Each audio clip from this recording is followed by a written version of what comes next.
housing really is sort of the great stabilizer for families. It really anchors them and gives them a sense of stability. I often worry about people that don't have that stability, because I think when you don't have sort of that anchor, that home base, that place, it sort of makes you feel a little disjointed, not knowing. Well, for some time you've been seeing that the cost of housing has been outpacing wages. So the difference of what folks are able to earn to what they can afford for a house has changed dramatically over the years. And so what that means, they pay more than 30% of their income to be able to cover their housing. And then when you look at folks that are paying more than 50% of their housing, we have more than 10,000 families in this area that are paying more than half of their paycheck to be able to cover their housing costs. The greatest single way to transfer and create wealth within a household is through home ownership.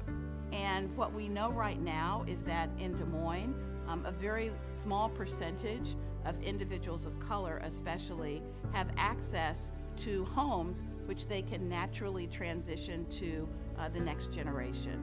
We've got to figure out how we address the public policy challenges, change that paradigm, and increase the opportunity for affordability for people at the lowest levels.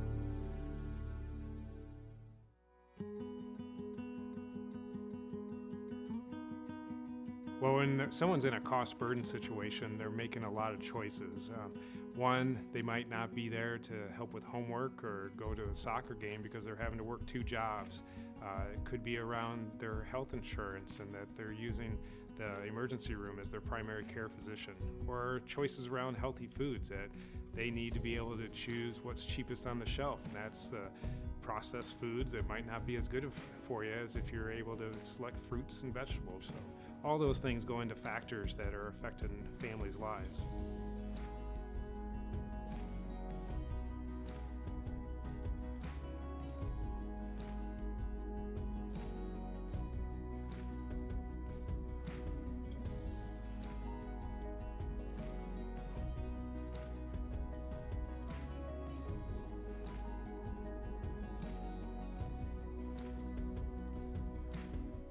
When I get the house with Habitat, I feel like I catch my dreams.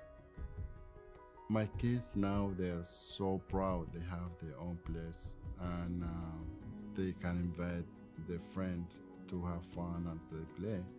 And even at the schools, they did very, very well at the schools compared before when you have an apartment. So the way I pay for the mortgage doesn't require me to work overtime. So I get the time to be more with my family. Self-sufficiency becomes a key piece of families being able to thrive and be able to reach their potential. People that are facing losing their home were so frustrated because they couldn't get any help anywhere. Without the Rock the Block program in Des Moines, a lot of homeowners would not be able to get help on their homes. They would have had to move if we wouldn't have been able to help them. And so it's really rewarding to me to make homeowners happy. The thing that's really wonderful about the Habitat model is it really literally meets people where they are. And it gives them an opportunity to create their own pathway towards home ownership. So, when I really think about sort of that pathway that Habitat creates, it really is creating those opportunities that we should want for everyone. It's creating those opportunities that really are what the American dream is all about. And it's really about creating that means for people to not only have a roof over their heads, but a future for their families.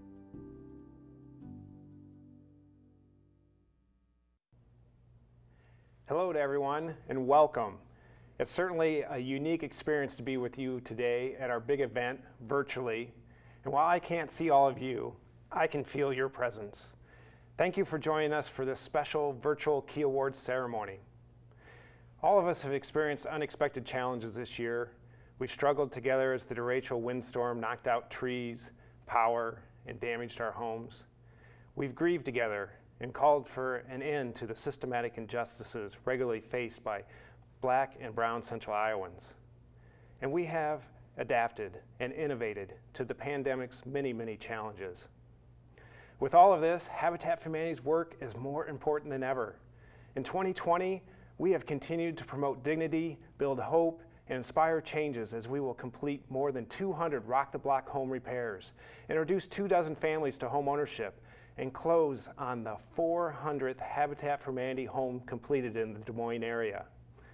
In a year that we are reminded that home provides a shelter from the uncertainty of the world. Habitat's vital work continues to provide homebuyers new freedom from instability, stress, and fear. At today's event, I'm excited we get to be able to recognize several of the people and institutions who have helped us to make this vital work possible. And we're going to get to speak with a homeowner whose life has been impacted by your support. And we'll learn about 3 young people with incredibly bright futures. We'll hear from a national leader in the drive around housing affordability. But first, we're going to start off. I'd like to introduce our friend, Pastor Wes Foster of the church at Union Park, to lead us in prayer and serve as our MC. Pastor Wes. Well, thank you, Lance, and it truly is an honor to be here with you today. Please join me in prayer as we begin our ceremony. Heavenly Father, we thank you for the opportunity you have graciously given us to celebrate what many have accomplished through you. Although we are physically distant, we thank you for the hearts that are socially connected. We thank you for this technology that makes this possible. We thank you for all those who have gathered together, whether individually or as a group, to celebrate what you have allowed us to do through you. We thank you for the expression of love that has allowed us to go into many neighborhoods, even in times like these where the challenges were already high and have become even more difficult. You showed that where love abides, great things are possible. And so now today, as we honor those who have loved with their leadership, as we thank those who humbly aren't asking for things, and as we share the stories of your blessings, we thank you, the giver of every good thing. And we ask that you bless our time together. You would bless the food that we share, and that those, most of all who would give you thanks as we bless and honor these key partners during the time we have set aside to thank you, our God, and to thank those who have entrusted with this good work that you've given us. Amen. Now, before we go any further, we need to pause and recognize those whose support has made today's event possible. Thanks to our watch sponsors, as well as our event sponsors, including American Equity, Anderson Corporation, Bank of America, Bank of the West, Carrier Access IT, Grand Consulting, Holmes Murphy, Kimberly Development Group Corporation, Remax Concepts, Ryan Givens and Company, U.S. Bank, Homesteaders Life Company, Federal Home Loan Bank of Des Moines, John Deere, Kemen, Come and Go, Mike and Renee Wilson, NCMIC, Principal, Corteva. And now, I'd like to share with you a message from Marta Codina on behalf of our presenting sponsor, Wells Fargo. Good morning. It's a pleasure to be here with you virtually today, participating in this great event. On behalf of Wells Fargo, it is our pleasure to be able to once again get to sponsor the Key Awards, and our congratulations and thank you go out to the recipients this year. Since Habitat for Humanity was founded in 1976, this organization has helped more than 13 million people across the globe be able to achieve strength, stability, and independence through safe and affordable homeownership. Wells Fargo and our Wells Fargo Housing Foundation are proud to have provided a combined $79 million to Habitat for Humanity International and our local affiliates like the Des Moines chapter in support of that sustainable and affordable housing.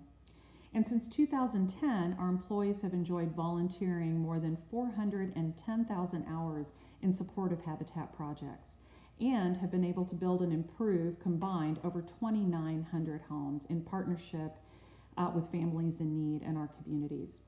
Locally, since 1997, Wells Fargo has contributed more than $3 million to the Greater Des Moines Habitat for Humanity to support affordable homeownership opportunities. Housing affordability, as you all know, continues to be a real crisis in our country, and it is one of our organization's 3 designated philanthropic pillars, along with small business and financial education.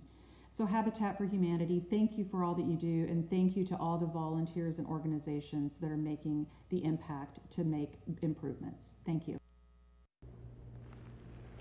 Thank you, Marta, and thanks again to Wells Fargo for their continued support. In a moment, you'll learn more about this year's Key Award winners, institutions whose support has been integral to Habitat's success. We will celebrate 4 honorees whose contributions have made a significant impact in helping create and maintain affordable home ownership opportunities in partnership with qualified low-income families. But first, we're going to hear from Anyath, a Habitat homeowner. Anyath grew up in Sudan, but resettled to the United States in 2007 and moving to the Des Moines area in 2011. Anyath and her 3 children moved into their new home in the Drake neighborhood this past December. Now, Lance had an opportunity to sit down with Anyath yesterday. Well, we are excited that Anyath had taken time following a hard day's work to come and talk a little bit with all of us. And so we want to be able to ask a few questions and hear a little bit about Anyath's story. And could you start us off and just tell you a little bit about yourself and about your family?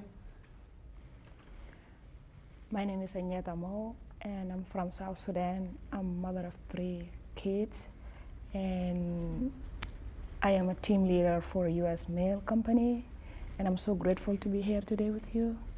And well, thank you. You're and welcome. then, how did you choose to come and live in Des Moines? It was kind of like Des Moines. I have most family here, my auntie living here, so it's kind of like I have to be here next to her, and yeah. So before you bought your Habitat home, what was it like where you were living before you bought your Habitat home?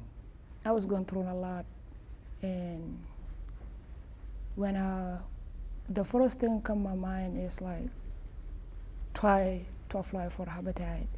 And then when I tried the first, it reject me through my income, and then I tried the second one, and then they accept me. And I was so happy to get the letter that day. The first thing I said, I read it, and they accept me. I said, hallelujah. And I started crying. I didn't believe it. And it was a big day for me. And so how long has it been since you purchased your Habitat home? I've been in my house for 10 months, I believe now. So I'm late so last happy. year? Last year. Yeah. December of last year. And what's your favorite part of the neighborhood that as you've moved into the neighborhood and into the home? I love it. It's quiet neighborhood. I never see anything bad. And I'm so happy in my house. I enjoy it. It is big different to live in your own place. Yep. So you worked really hard to become a homeowner. You did your sweat equity, home buyer's education, and then you actually, we signed the papers to purchase the home, and it became yours. So what did it feel like when it was completed and the house became yours? At the first, it was kind of hard for me. I didn't even believe it that I've completed my hours, but it was going quickly because it was hard because I work a night shift. I get out from night job and go and do my hours. It was kind of hard, but with kind of happiness and joy and love, it was like easy for me. I didn't even feel it that hard, and I enjoy work with Habitat. And have things changed since you've moved into your home? What's different in your life since you've bought your house and moved in? A lot. I'm so happy. My kids are happy to live in my own house. It means a lot to me. Yeah. And how about for your kids and your children? How has it affected them to be in your own home? It did not affect them a lot. It's just this year is kind of a little bit harder, but we are happy. How about from the side point, when you did the sweat equity and the home buyer's education, what was the most memorable experience from the sweat equity? There is a day that we work with Wells Fargo, and it was raining, and it was cold that day. I can't forget that day. It was so beautiful. Some of other ladies didn't want to work because it's raining, but to me it was nice. Well, we just want to say thank you for taking the time to speak to all of us today, and that it really is an honor for us to be able to partner with you, and we're so happy that your family is a homeowner, and that we just want to be able to continue to celebrate and be along on your journey as you move along. So thank you for being with us today and being a part of the Habitat family. Thank you so much, and thank you for you guys, for me to have a Habitat house. Greater Des Moines Habitat for Humanity is now proud to present the 2020 Key Awards. As a catalyst for change and a community convener, the Community Foundation of Greater Des Moines provides charitable giving in Central Iowa and is instrumental in facilitating gifts from individual donors to Habitat. Not only does the foundation support Habitat in the here and now, they support our organization's need for the future by helping establish and administer our endowment funds. Beyond connecting donors to our mission and providing invaluable nonprofit resources, the Foundation's grant making has been critical to our work. Notably, the Foundation's 2016 grant helped create tidal wave change in the Birdland neighborhood, enabling the creation of 34 home ownership opportunities and completion of more than 100 homeowner-occupied repairs through the Rock the Block program. In recognition of the Community Foundation of Greater Des Moines' role in creating impactful change throughout our community, we are proud to award the Foundation a 2020 Key Award.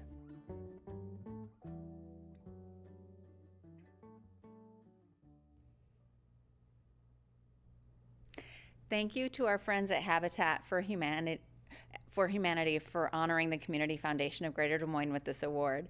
We're humbled by the honor and so appreciative of all you do to serve our community. At the Community Foundation, we're privileged to provide leadership on important community issues by bringing partners around the table to address our most pressing challenges. Access to affordable, quality housing is certainly one of the issues we care deeply about. Lance Henning and his staff team of community warriors, the board of directors, and the multitudes of Habitat for Humanity volunteers are not only changing our community, they're changing lives and brightening futures. We appreciate the commitment and leadership of Habitat for Humanity as they share our belief that we're simply better together. It's been our privilege to work alongside Habitat for Humanity as the organization has bravely leaned in and innovated to meet the needs of those it serves. It was an honor to provide a leadership grant to support their unique approach to transform and revitalize the Birdland neighborhood through beautiful, high-quality, affordable housing. The Pocket Neighborhood approach was the first of its kind in Iowa, and thanks to the foresight of Habitat for Humanity, the organization built more than just homes. It built community, connection, and a place for families to plant roots. Habitat for Humanity truly builds bridges through housing. These bridges will carry generations of our neighbors into the future as we work together to make Greater Des Moines even greater. It's a pleasure to partner with you as you improve lives in our community. On behalf of the board of directors and staff at the Community Foundation, thank you so much for this honor and for all you do. A trusted community partner over the last 15 years, NCMIC has continually provided significant volunteer and financial support to GDM Habitat. Through house sponsorships, event sponsorships, and support of our 2011 capital campaign, NCMIC has been critical in helping Habitat grow our capacity. NCMIC continues to engage employees in this vital work, especially through the Panel Build sponsorship program. Last fall, NCMIC volunteers built the walls for a 6th Habitat home in their own parking lot. In addition to NCMIC employees' help on our build sites, we are thrilled to benefit from Tony Dickinson's leadership as a 2020 Builder Circle co-chair. In recognition of their continued and varied support of Habitat's work in our community, we are proud to award NCMIC a 2020 Key Award.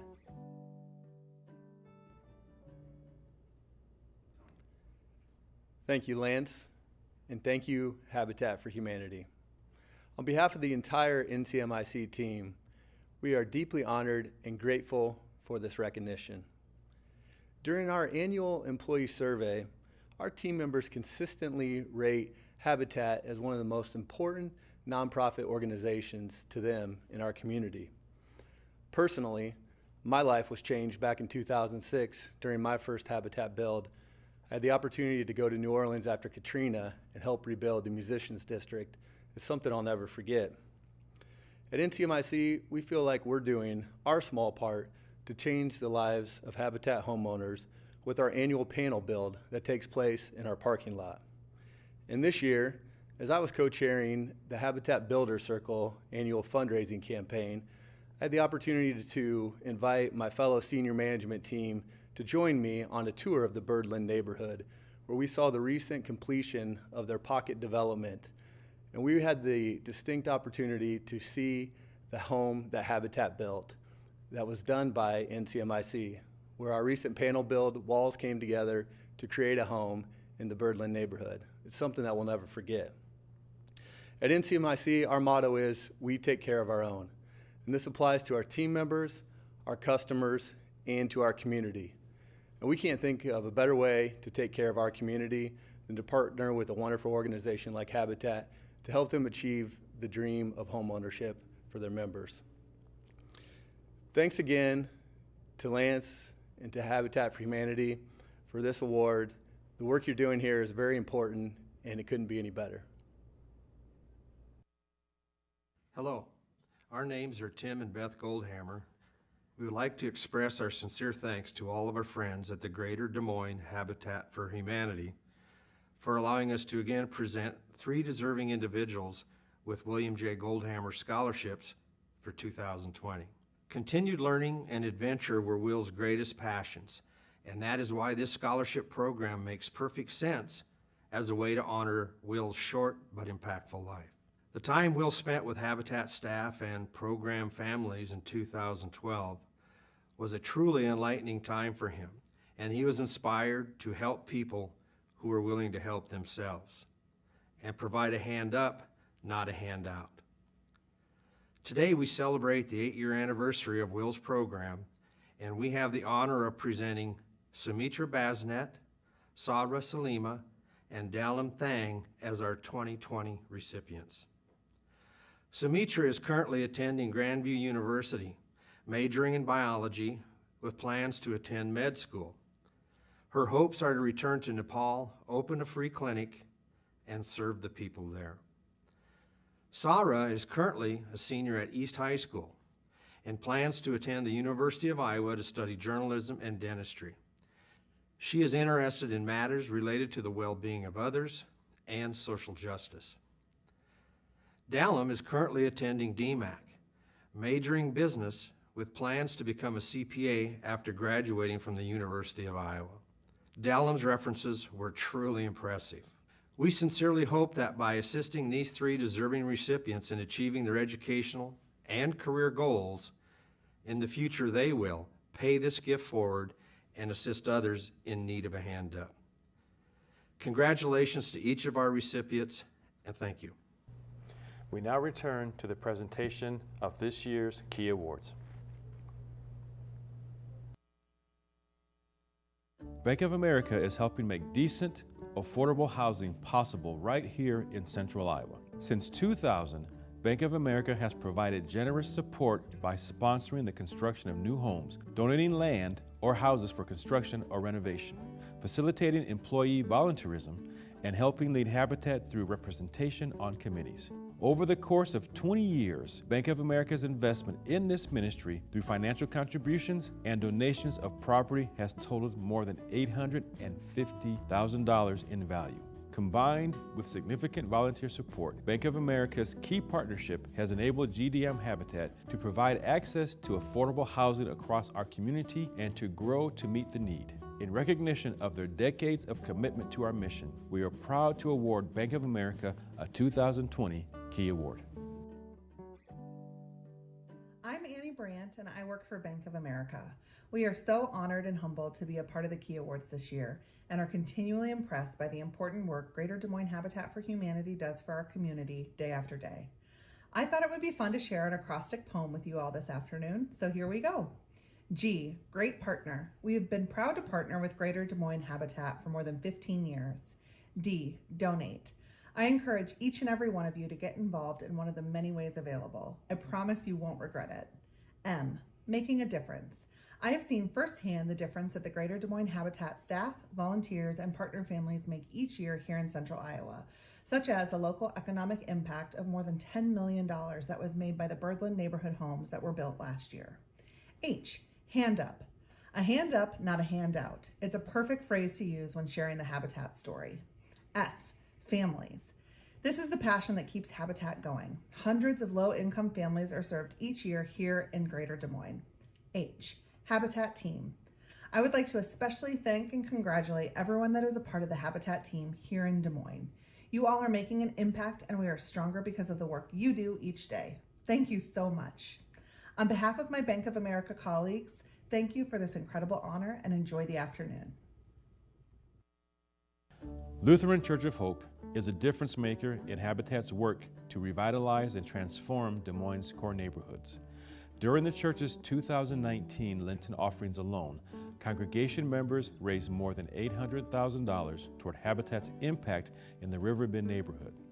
The congregation's support of Habitat's work through these funds, plus volunteerism and prayer, are making possible 6 new home ownership opportunities, as well as repairs to existing homes through the Rock the Block program.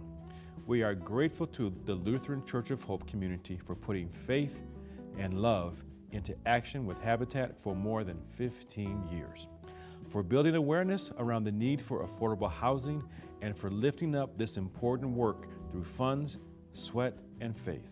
We are proud to award Lutheran Church of Hope a 2020 Key Award. 5, 4, 2. Well, what an incredible honor it is to be here with all of you today. What a way to gather, but what an incredible opportunity it is to celebrate what God is doing. I want to say a special thank you to Lance and to Habitat for Humanity for the incredible work that they're doing in this community. It really came about as a vision. As a church, as a staff, we were asking the question, God, where would you call us? And the thing that we kept on hearing again and again and again was the need for affordable housing, for people not only to be provided in beautiful new homes, but to have their existing homes repaired. And so we asked the questions, and conversations came about, and we had an incredible conversation with Lance Henning. And this idea of this partnership in the Riverbend neighborhood came about, and my goodness, the way in which lives are transformed when we can come together. And so I'm here today able to receive this incredible, distinguished honor, but I'm not here on my own.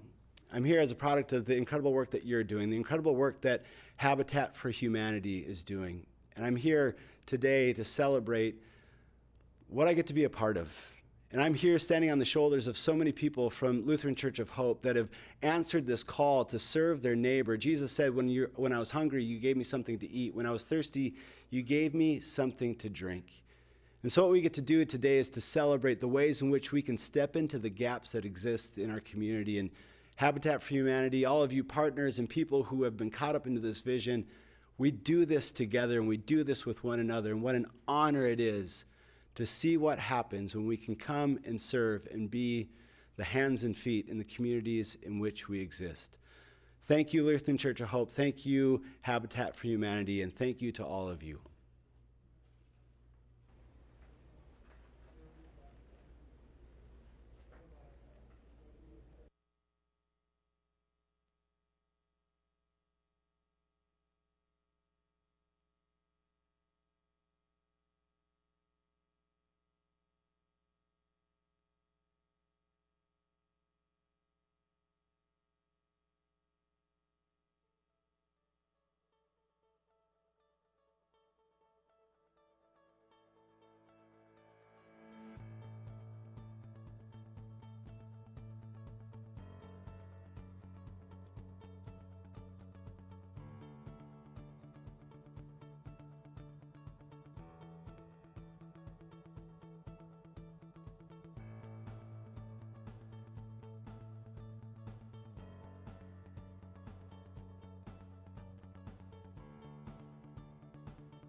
And as Iowans, we're used to having access to our nation's leaders. Now today, we're taking that a step further by bringing our keynote speaker into your office, your living room, or wherever you're watching. Julian Castro served as U.S. Secretary of Housing and Urban Development under President Barack Obama from 2014 to 2017. Before that, he was the mayor of his native San Antonio, Texas, the youngest mayor of a top 50 American city at that time. In 2012, he gave a rousing keynote speech at the Democratic National Convention, during which he described the American dream as a relay to be passed from generation to generation. In October of 2018, Little Brown published Castro's memoir, An Unlikely Journey, Waking Up from My American Dream. Secretary Castro launched People First Future in May to help elect bold, progressive candidates whose campaigns are focused on improving the lives of all people they hope to represent. Please help me in welcoming Julian Castro. Hello and good afternoon. Thank you so much, Pastor, for the introduction. And a huge hello from San Antonio, Texas to everybody out there in the greater Des Moines area watching. I want to thank the Greater Des Moines Habitat for Humanity for inviting me to say a few words today. And just start off also by saying a huge felicidades, congratulations to all of the honorees that are being recognized for their wonderful work at creating housing opportunity in the community. I know what a difference that makes. I've seen it in action here in my hometown of San Antonio and in many communities when I was housing secretary under President Obama. So thank you for doing it. Your investment in time and energy and your resources is absolutely worthy of recognition and praise. It goes without saying that we find ourselves at a very unusual, challenging moment in our nation's history right now. One where millions of people are still out of work. COVID-19 has taken more than 200,000 American lives, where we continue to struggle for equality in this country of ours. It's a time when a lot of people are struggling. And that struggle is nothing new to so many of the people who have been hit the hardest, and also who have been asked to step up during this time. Essential workers who report to work in meatpacking plants or in the fields, grocery stores, fast food workers, healthcare workers, first responders. One of the questions that we have in front of us is how we get past this pandemic, how we ensure that everybody is able to be okay right now. The longer term question for our nation really is also, how do we use this as an opportunity? An opportunity to make sure that especially the most vulnerable in our nation have what they need to prosper. For they are the ones we have asked for from the most during this time, and they have stepped up in so many ways to ensure that we have food on the table, that folks who show up at the hospital have people to take care of them and treat them.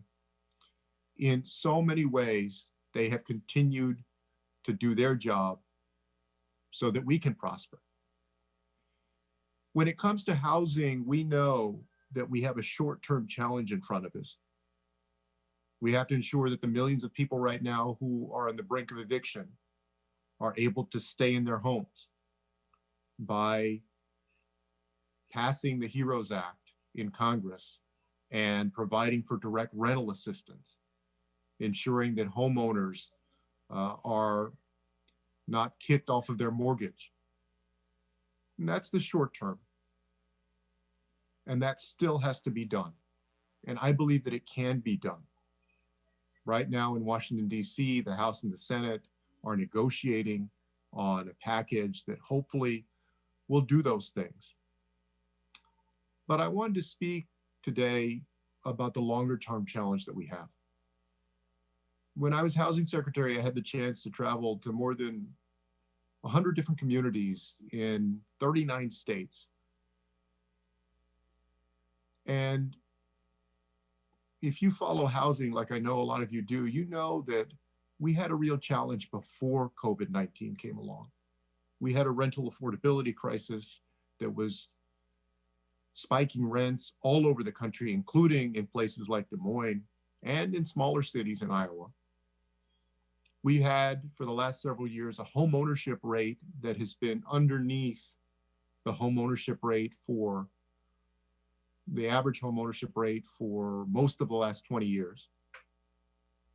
And in some communities, we're still trying to get over the Great Recession of a decade ago, when home ownership levels fell to their lowest level in 40 years.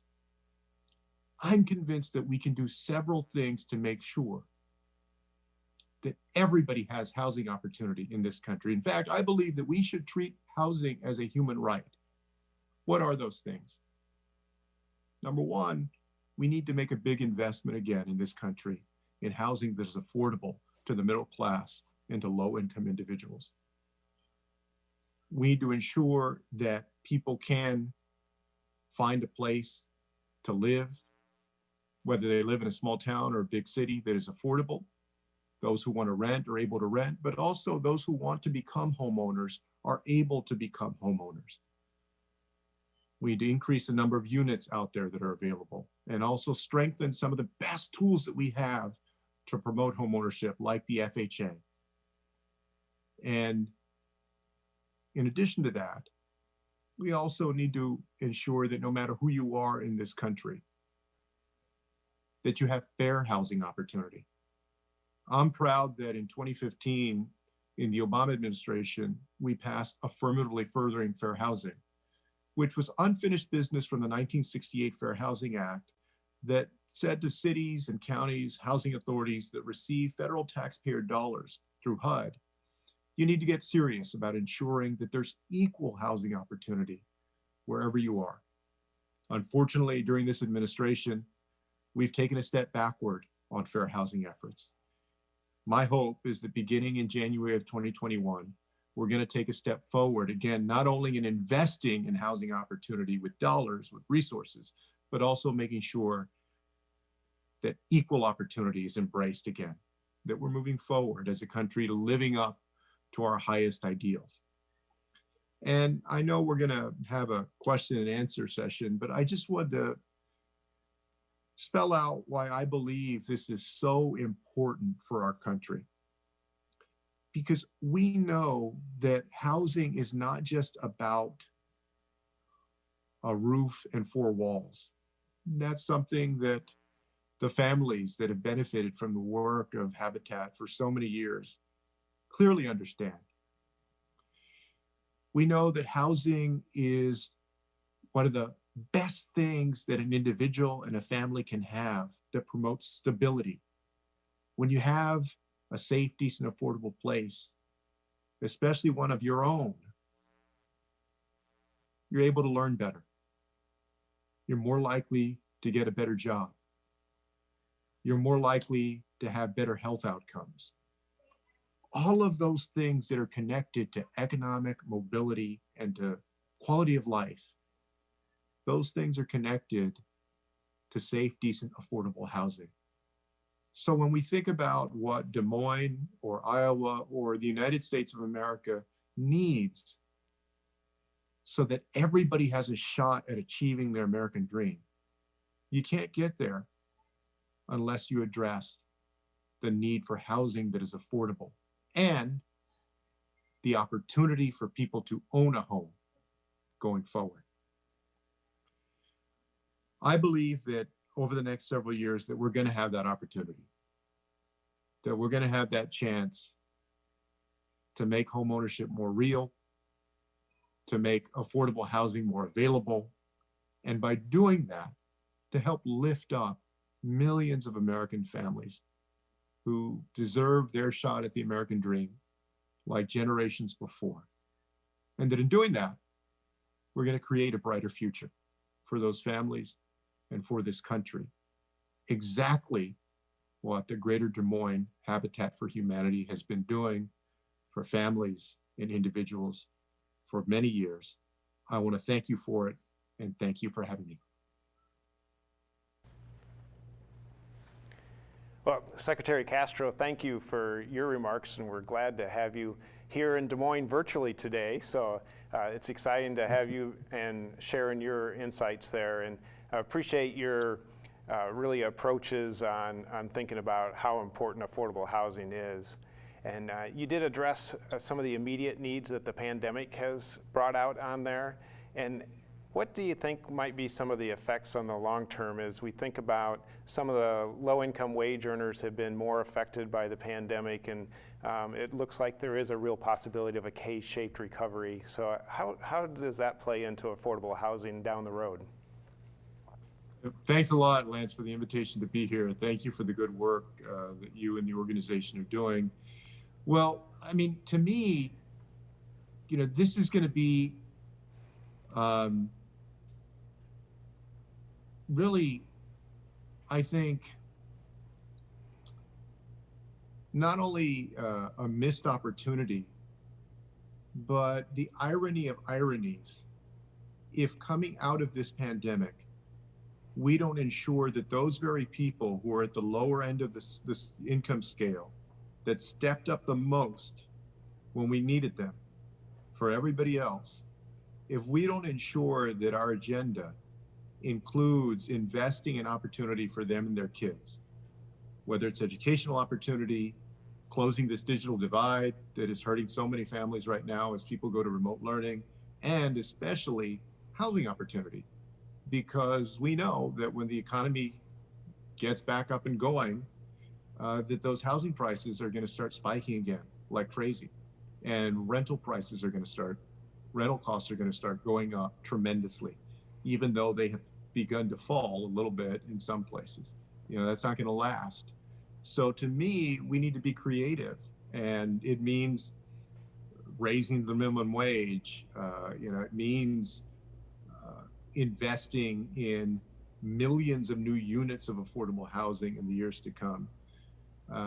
It means using our tax code to promote home ownership opportunity, and also to make renting more affordable to people who need to rent. It also means working with local communities to make the creation of affordable housing more possible. I would like to see the federal government incentivize local communities to adopt land use codes that still maintain local control. I came out of local government, so I know how important that is as a former mayor, but gives them an incentive perhaps to adopt land use codes that make it easier for affordable housing to be developed, because oftentimes there is a NIMBYism and a blockage to affordable housing efforts, and I think that needs to change going forward. And you did talk about how we want to increase affordable units, and there's a high need for that, and strengthening the tools. When we think about just examples that you might have seen, whether it's local examples that might be able to be scaled, or examples outside of the U.S., what would be some ways that we could really increase affordable housing and be able to look at the tools that are going to improve that? Yeah, I mean, there are a number of great examples out there of communities that have invested in the creation of more units, everything from land banks to creative use of home dollars, CDBG dollars, obviously the low-income housing tax credit, to provide an additional number of housing units in those local communities. I think also that communities need to look at their land use codes and density, right? Because some of the smartest investments have been perhaps denser than some communities are used to. But if it's done in a way that includes the input of neighborhoods and the community, you have seen the ability to create more affordable housing units in nice communities where you don't have people just stacked on top of each other, but you have communities that work and promote a good quality of life. So I think all of that is possible, but at base, it's going to require greater resources there's no way that we're going to meet the affordable housing challenge without significant investment from the federal government in this, and a partnership with state governments, local governments, nonprofits, and the private sector. All of this is going to have to happen. Everybody's going to have to be working together. The good news is that, when we think about our federal initiatives, take something like the low-income housing tax credit, or even home and some CDBG programs. Those partnerships are fairly robust right now with the private and nonprofit sector. And so it's not like we're starting from scratch, but I think we need to breathe new life into them. I think it's been about 40 years in our country since we had a serious commitment to expanding affordable housing, and we need to get back to it. This pandemic has really shown us that we need to get back to covering the basics of what people need. And as you talked about some of the tools and pieces on there, when we had a question around mortgage income deduction on there, and here in Iowa and your home state of Texas, those are considered actually maybe some of our more affordable places to live in the country. But a hard-working person earning $35,000, $40,000 isn't able to buy a piece of ground and build a house without a significant subsidy on there. At the same time, the mortgage interest deduction on our personal federal taxes, which I benefit from on there, it is, I think this year, estimated to be a value of $30 billion. That's like a bee with a boatload on there. And that it is really something that it's more than 90% of that subsidy, housing subsidy, goes to families earning more than $75,000. So might there be ways to, what are your thoughts around the mortgage interest deduction, and is that something that could help with affordable housing as well?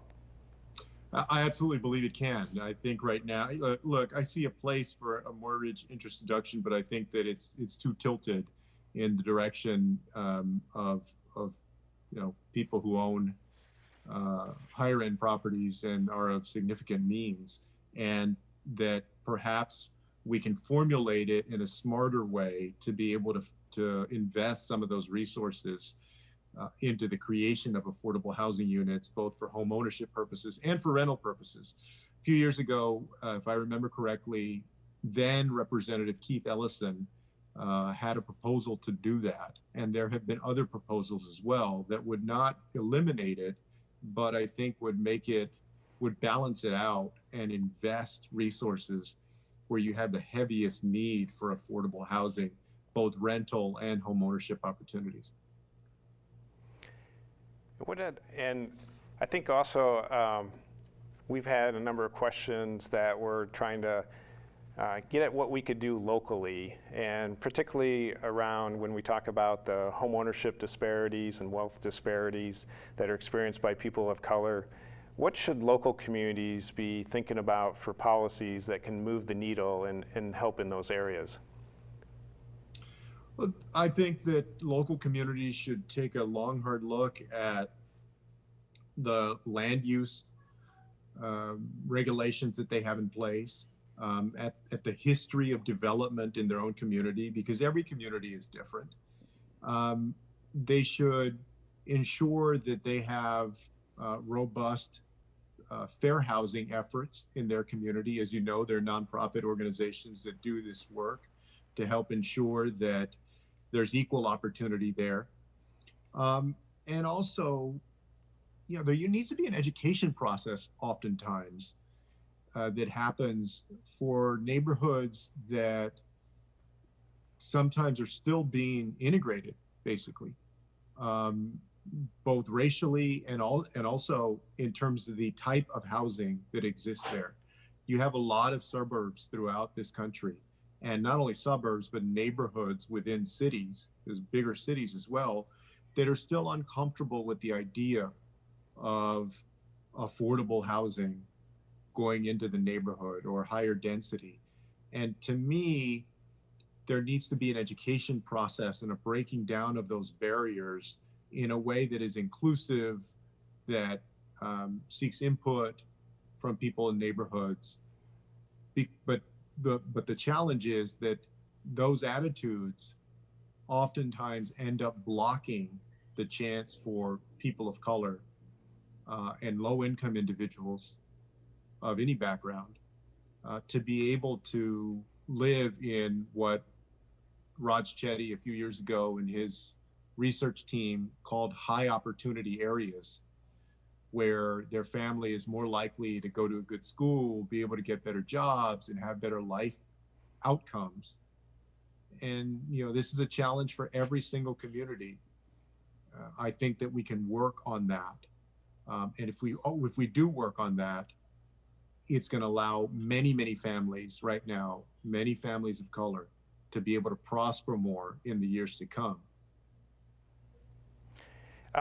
And I think around that area on there, and one of maybe of our challenges for our metro area is how do we think about those areas of opportunity regionally, and how would we go about trying to bring multiple jurisdictions together to be able to really have a conversation about housing from a regional standpoint and those areas of opportunity from a regional standpoint. Do you have any thoughts on how we could approach that? I absolutely do. In fact, when I was at HUD, one of the things that we launched was something called the Prosperity Playbook.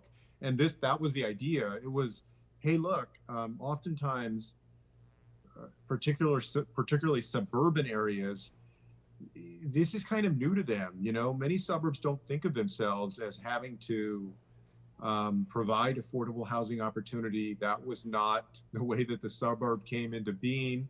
Unfortunately, in some cases, in a lot of cases, people were running away from that at one time and created enclaves in suburbs. To their credit, a lot of suburbs have diversified and have changed a lot in the last 50 years. But still, oftentimes, city council members and other leaders in suburban cities are not a part of the conversation of creating affordable housing. Oftentimes, they're not a part of the conversation of creating transit opportunity, whether it's bus lines or in some places rail lines. In fact, sometimes they actively reject that. So the question becomes, what can you do to enhance regional cooperation on housing, on transit, on job opportunities, other things? Our initiative was about actually getting people in the same room, starting there, and laying out on maps sort of what the assets are, who's doing what in terms of housing, in terms of transit and other things, and how people could plan regionally and create a regional vision for all of these things that does connect the dots between housing and transit and economic development and education.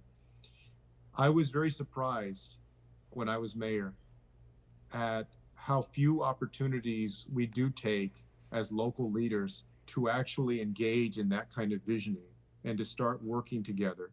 You would think that it happens more often than it does, but it often doesn't. And where it does, it's in some regional transportation committee or some other regional body that oftentimes is not very strong, doesn't have a very powerful voice politically.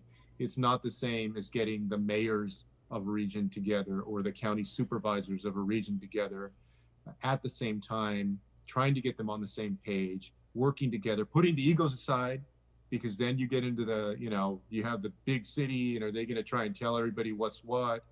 You need to start working through all of that in a practical way. The upside of that is that can be very helpful when you're drawing down state resources and federal resources. If you get that down well, then I think it sort of provides a glide path for everything else. Well, thank you. And this, I think, is going to be our last question on there, but what are you most hopeful for around affordable housing and as you look down the road here? Well, unfortunately, we've had to go through bad times in our nation's past to recognize the need to invest in ourselves and in community. We're going through a rough time right now, health-wise, economically, but I also think it's a time where people are recognizing that, we can't go on the way that we've been going on. We can't go on becoming a country where fewer and fewer people are doing better and better, and more people are falling behind, and inequality is growing. We have to get on a different track. And part of getting on a different track is making sure that people can afford something as basic as a decent place to live. So I hope it's been a wake-up call, not only about healthcare in our country, but about housing. I'm hopeful about that. And of course, hopeful about this election that we have coming up in about a month. And I know we're not talking politics today, but I do think that we have an opportunity to change direction, and affordable housing investment, I think, is very much a part of changing that direction. Secretary Castro, a huge thank you for being with us today and coming to Des Moines virtually, and that we just appreciate your insight and your willingness to share with all the Habitat family and our Key Awards today. So thank you for your time today. Thanks a lot. I love the work y'all do. Take care. And to our audience, just hang on 1 minute, and I'm going to move over to the podium and we'll have our final words.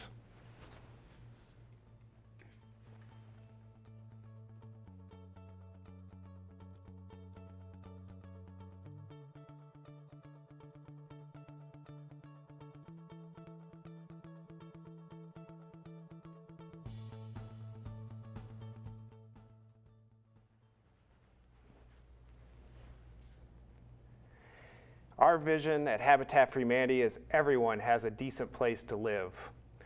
Unfortunately, to date, as a community, we have fallen short of everyone having a decent place to live. For many, instead of serving as a refuge, creating freedom, building wealth, their housing creates worry, stress, and instability. In particularly disheartening, when we walk along with our friends and neighbors of color.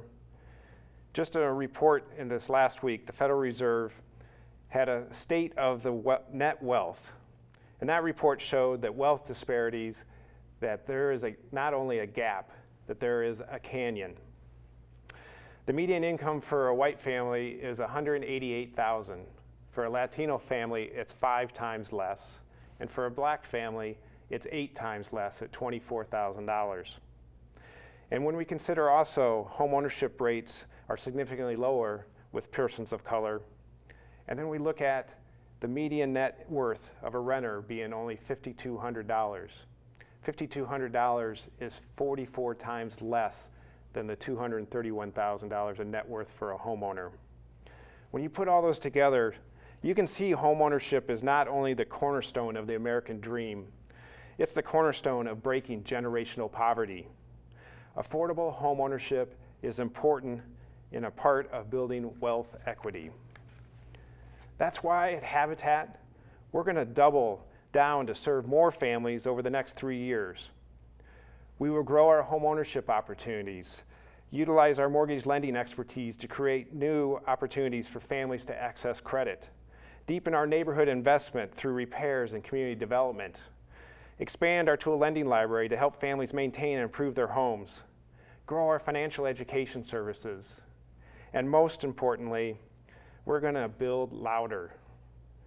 We're going to build louder to advocate for policy and system changes around housing inequities.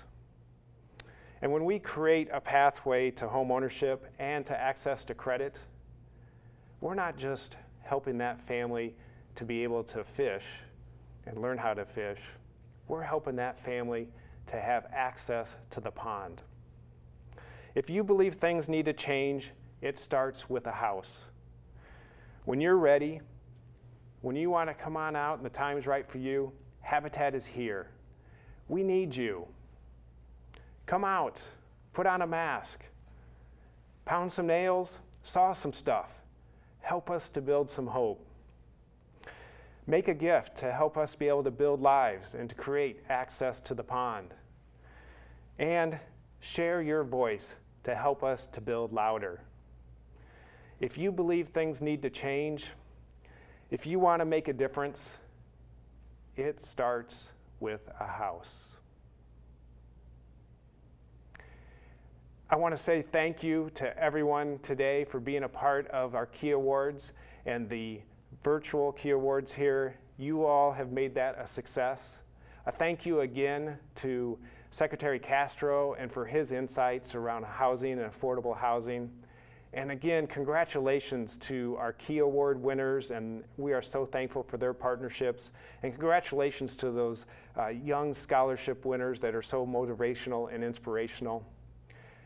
This concludes our Key Awards. Thank you. Have a great day, and God bless.